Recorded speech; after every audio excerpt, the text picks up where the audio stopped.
There are a lot of reasons that I'm disappointed in my peers.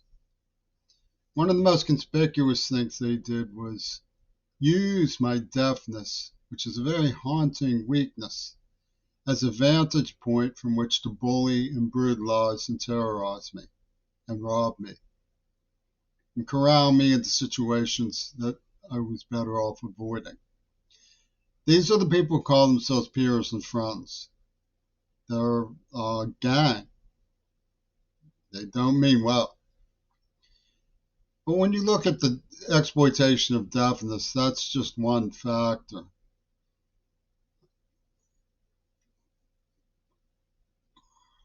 One of the things that these individuals have done has been to shake down my mother for money.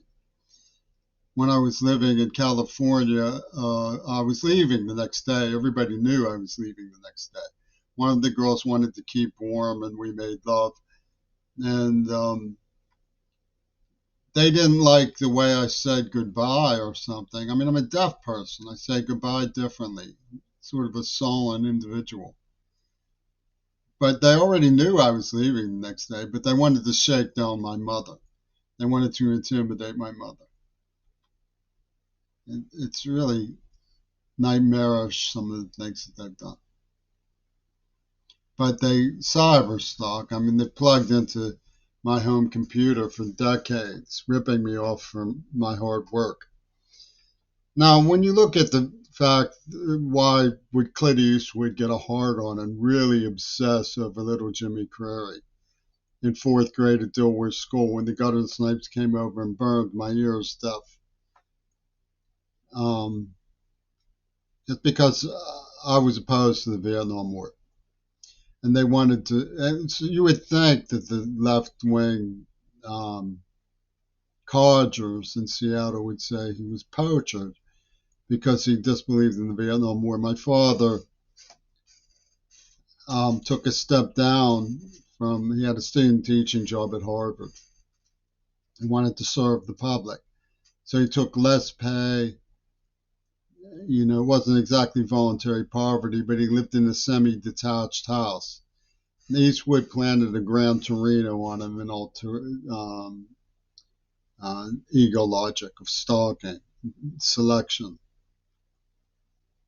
And they used controversy about the way that Hollywood wanted to expound and spout about what they were doing to me and how a deaf person who was severely wounded and denied an education but clearly intellectually different, attracting some attention, most of it unwanted, and being lied to by the state, could be manipulated for storytelling. Really cruel, disgusting, sickening, genocidal themes by assassins. I mean, Eastwood finds people who are, down on their luck to come over and poke pointers in my face. And that's how he gets his kicks. He's an old, James Anthony wannabe, one of the old sidekicks of Lee Marvin. He has such penis envy. I mean, they set me up with this haughty girl. I mean, it's not like I haven't been with beautiful women before. And she implanted in her pager her hymen. So it exploded, right? They had the virgin bomb girl. I didn't know it's not like I picked her because she was a virgin or something. I was sort of taken back by it. Like as though these people I trusted are pulling a prank on me or something. Anyway, this is the sort of psycho that Eastwood is. And he controls the state of Washington. That's why I went to court. They're murderers. They've terrorized people. They're genocidal. They're psychos. They made up a really weird, it's really, really weird story about John Lennon to service his widows, his alleged widows, sniveling and scheming and multi-million dollar poaching, making secret movies of me stealing my paintings, getting people to come around and wipe boogers on me. This is what the Seattle society does. It's what they poison me in my mouth. That's what their medical community is doing, and they consider themselves rational people, and they get some sort of like they get their backs up when you testify about their cynicism and their smiling, weird, organized crime. It's a pervert society through and through, making up weird stories and attacking people who you would think they would defend. Why would somebody not defend a 9-year-old who was afraid of the Vietnam War? Why would they bring down Teamsters and Black Panthers and Hollywood weirdos on a 10-year-old who was afraid of the Vietnam War? Why would they do it? I mean, it is, and to be applauded by Seattle's left, it's so strung out with creep madness that the only thing that's consistent about it is the face lies of the two-headed monster Roger Waters and Mick Jagger, doing the dance of Shiva in Gaza and saying, the whole will be greater than the sum of its parts. Yeah. I mean, they get gays to advocate. They get gays to advocate for the people who were behind the attack. They get these very outspoken, intelligent people to advocate, like Greta Thunberg sat there with that snarling 23rd century android, Arnold Schwarzenegger, praising Ronald Reagan. I mean, you can't, you get wrapped up in Owen Jones, and then he says something, even Reagan did, it's like some kind of weird mimic has taken control of their tongues. It doesn't make any sense. It's complete hogswash. Reagan was a representative of the Ku Klux Klan's Confederate changes to accommodate the fascism of the post-World War II world. He was a personality called demagogue.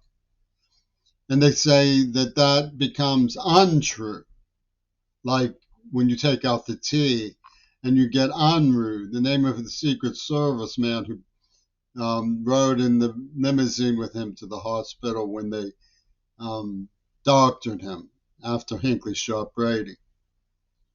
It's Unruh, but without a T. It's untrue because he didn't know. He didn't know, and they get all they. I mean, the Masons come out. Masons. They'll slash your tires. He didn't know. You asked him what didn't he know? He didn't know that Penis Gabriel and Robert Fripp were his best friends for promoting Gail Burston.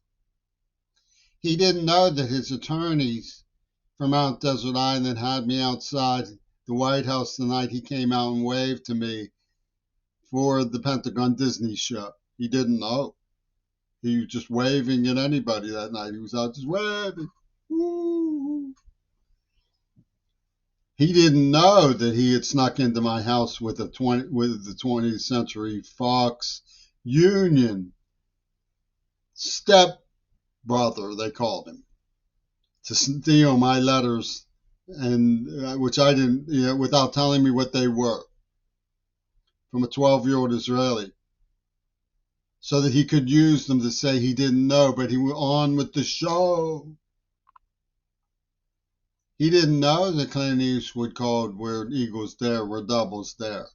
He didn't know that John Lennon's Double Fantasy was about a Pentagon Disney Houdini operation to sell the queers that the people attacking them were Casper and the Friendliest Ghost we know. So Texas Queer would put Midori on their magazine masthead on the cover of their magazine when she advocated for Gail Burslem. They didn't know. He didn't know. That's why he did it. He got game, man. He got game. And they after they torture me, they want to use the way that they tortured me as a curiosity shop to make people say, well, we support the Duchess Bank Green Party for advocacy for the Congo. And how do you know that? That because rock stars are going to tith sacred African warriors like Joseph Goebbels, who's now in the Jewish Defense League. You think I'm making that up? Look at what Zell Brown wrote. Not Zelensky, Zell Lenin Waspansky, Zell, in Gurdjieff Society. He praised Goebbels and said he was an amazing man. And he was representing the NAACP, Robert Fripp's sister, and the Jewish Defense League, in announcing for Goebbels, the great character, that virginity proved rape. It was a line in the Iraqi sand, Kuwait sand. And virginity proved rape. Because we're not kinder and gentler, we're sensitive and caring. So virginity proves rape. And this comes from Goebbels, the newfangled leader of the Jewish Defense League. It's perfectly simple to understand once you know Tamo de Jong and Penis J. Sinfield of Celine Dion's headquarters. Once you understand them, that Sheimish is infinite Sheimish. And they call this an educational system. They call this a legal system. They call this a rational society, a rules-based order. What kind of rules? Rolls-Royce? Rolls-Royce based order. It's absolutely despicable. It's absurd that they would blame me for the way they set out with violence and brain tampering to poach me. And they did it because I was afraid of the Vietnam War, quivering sissy ball at the age of 10, who dreamed of having a life, growing up, having a career, making sense of things, editorializing. That's not UW dialectical. UW dialectical is that the spirit is strong, but the vodka is vodka of the spirit, not vodka of the flesh.